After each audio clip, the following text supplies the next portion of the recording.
शिव एक छोटे से गांव में रहते थे।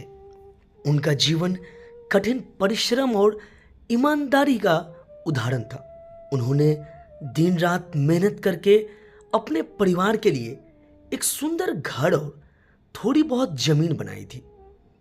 उनकी पत्नी का देहांत बहुत पहले हो गया था और उनका इकलौता बेटा पवन उनकी दुनिया था।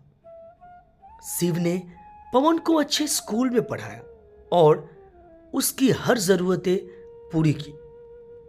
उनकी बस एक ख्वाहिश थी कि पवन बड़ा होकर उनके बुढ़ापे का सहारा बनेगा। वक्त बीतता गया और पवन शहर जाकर नौकरी करने लगा। धीरे धीरे वह अपनी नई जिंदगी में व्यस्त हो गया। एक दिन पवन ने गांव आकर शिव से कहा, बाबा, आप अब बूढ़े हो गए हैं। यह सारी जमीन जायदाद मेरे नाम कर दीजिए। मैं इसे संभाल लूंगा और आपके लिए भी हर सुविधा का इंतजाम करूंगा। शिव को पवन पर पूरा भरोसा था। उन्होंने सोचा, बेटा ही तो है, क्यों ना सब कुछ उसके नाम कर दूं। उन्होंने अपनी सारी जायदाद पवन के नाम कर दी। शुरुआत में सब ठीक चला।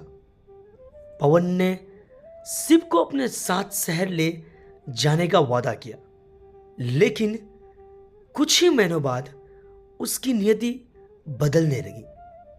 उसने गांव के घर में ताला डाल दिया और शिव को वहीं छोड़कर शहर लौट गया। शिव ने बेटे से फोन पर बात की, पवन, मैं यहां अकेला हूं, तू मुझे अपने पास बुला ले। पवन ने बहाना बनाते हुए कहा, बाबा, अभी मेरा घर छोटा है, जैसे ही बड़ा घर लेता हूं आपको बुलाऊंगा। शिव अकेलापन से टूटने लगा। उनके पास रहने का घर तो था, लेकिन बेटे की बेरुखी ने उनकी आत्मा को छलनी कर दिया। गांव के कुछ लोग उनसे सहानुभूति रखते थे, लेकिन यह सहानुभूति उनकी तकलीफ कम नहीं कर सकती थी। एक दिन पवन गांव आया और उसने घर को किराए पर देने का फैसला किया। शिव ने विरोध किया, लेकिन पवन ने उनकी बात अनसुनी कर दी। बाबा, आप अब यहीं रहिए, मैं आपको घर के बाहर चौकीदारी का काम दे दूंगा। किराएदारों को देखभाल की जरूरत होगी, आपकी देखरेख में सब सुरक्षित रहेगा। शिव शब्द रह गया।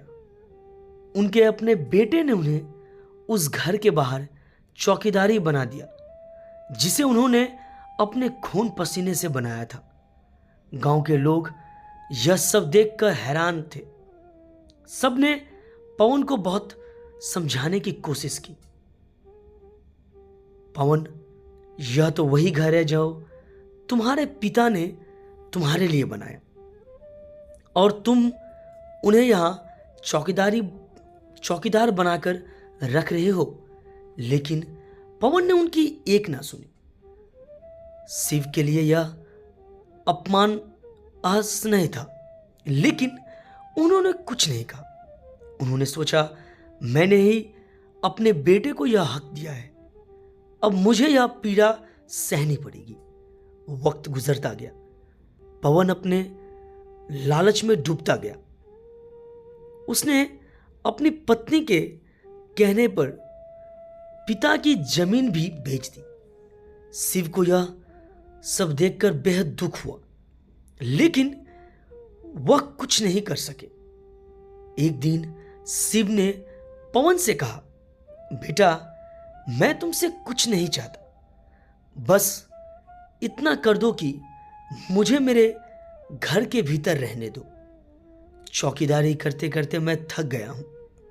पवन ने हंसते हुए जवाब दिया, बाबा, अब यह घर मेरा नहीं है, इसे मैंने बेच दिया है। आप कहीं और रहने का इंतजाम कर लीजिए।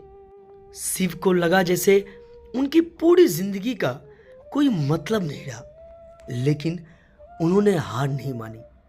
उन्होंने गांव के एक मंदिर में काम करना शुरू कर दिया। वहां से मिलने वाले खाने और रहने की जगह से उन्होंने अपना गुजारा करना शुरू किया। कई साल बाद पवन का व्यापार पूरी तरह से ठप हो गया। उसकी पत्नी ने उसे छोड़ दिया और वह कंगाल हो गया। तब उसे अपने पिता की याद आई। वह गांव लौटा, लेकिन तब तक शिव इस दुनिया को छोड़ चुके थे। पवन ने अपने पिता की तस्वीर के सामने रोते हुए कहा, बाबा, मुझे माफ कर दो। मैंने आपके साथ बहुत अन्याय किया। मुझे समझ नहीं आया कि आप मेरे लिए क्या थे। यह कहानी सिर्फ शिव की नहीं है, यह उन सभी पिता की कहानी है जो अपने बच्चों पर भरोसा करते हैं और बदले में निराश पाते हैं। यह कहानी हमें सिखाती है कि बच्चों को अपने माता पिता के बलिदानों की कद्र करनी चाहिए। माता पिता का स्थान इस दुनिया में कोई नहीं ले सकता।